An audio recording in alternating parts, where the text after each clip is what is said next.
According to the National Electrical Code, specifically Section 250.11811, metal conduits, raceways, armor, and cable sheathing are permitted to be used as equipment grounding conductors for branch circuits.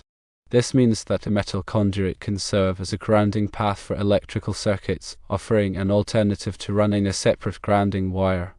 To effectively use a conduit as a ground, several requirements must be met to ensure electrical safety and compliance with the code. Firstly, the conduit must be continuous from the distribution board to the equipment being grounded.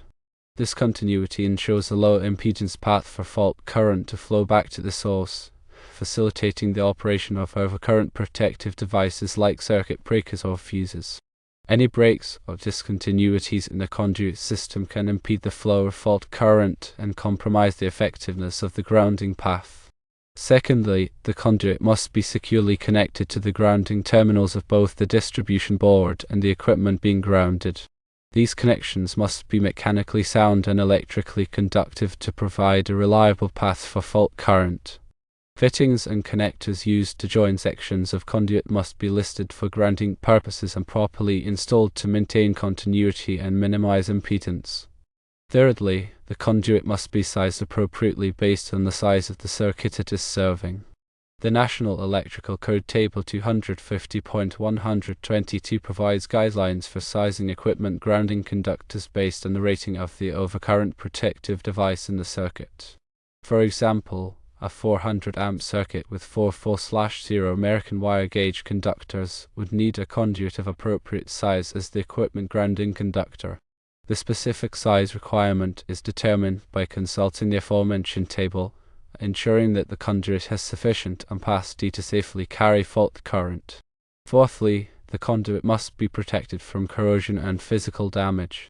Corrosion can increase the impedance of the grounding path and reduce its effectiveness, while physical damage can compromise the continuity of the conduit system.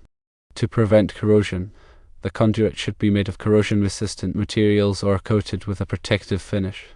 Additionally, the conduit should be installed in a manner that protects it from physical damage, such as being routed away from areas where it could be struck or crushed. Several additional considerations should be taken into account when using conduit as a ground. Firstly, the conduit should be bonded together at each point where they come into contact. Bonding ensures that all metal parts of the electrical system are of the same potential, reducing the risk of electric shock. Bonding jumpers or fittings should be used to connect the conduits together, creating a continuous grounding path. Secondly, the conduit should be inspected periodically to ensure that they remain in good condition. Inspections can help identify any signs of corrosion, damage, or loose connections that could compromise the effectiveness of the grounding system. Any issues discovered during inspections should be promptly addressed to maintain the integrity of the grounding path. Thirdly, using the conduit as a ground is not permitted for circuits that are over 1000 volts. For higher voltage circuits, a separate equipment grounding conductor must be installed to provide a reliable grounding path. This requirement is in place because the impedance of the conduit may not be low enough to effectively ground high voltage circuits, posing a safety risk. The ampacity of a conductor is its current carrying capacity, expressed in amps. Several factors influence the ampacity of a conductor, including its size, material, insulation type, and the ambient temperature in which it is installed.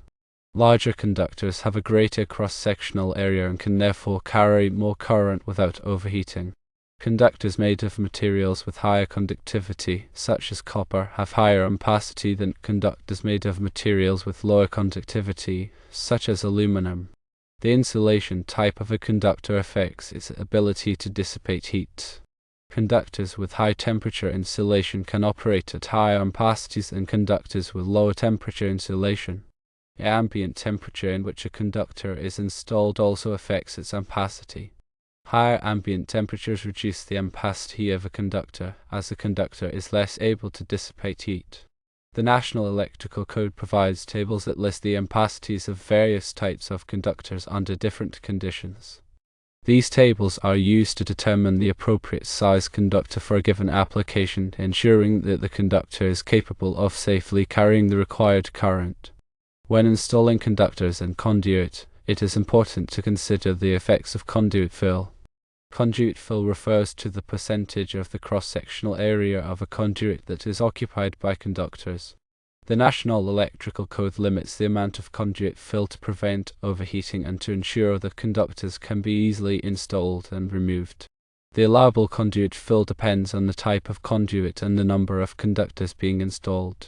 In general, the maximum allowable conduit fill is 40% for 3 or more conductors, 31% for 2 conductors, and 53% for 1 conductor.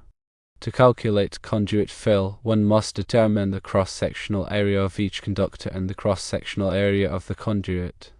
The cross-sectional area of a conductor can be found in the National Electrical Code tables or calculated using the formula area equals pi times radius squared. The cross-sectional area of a conduit can be found in the conduit manufacturer's literature or calculated using the same formula. Once the cross-sectional areas of the conductors and the conduit have been determined, the conduit fill can be calculated using the formula conduit fill equals total conductor area divided by conduit area times 100%.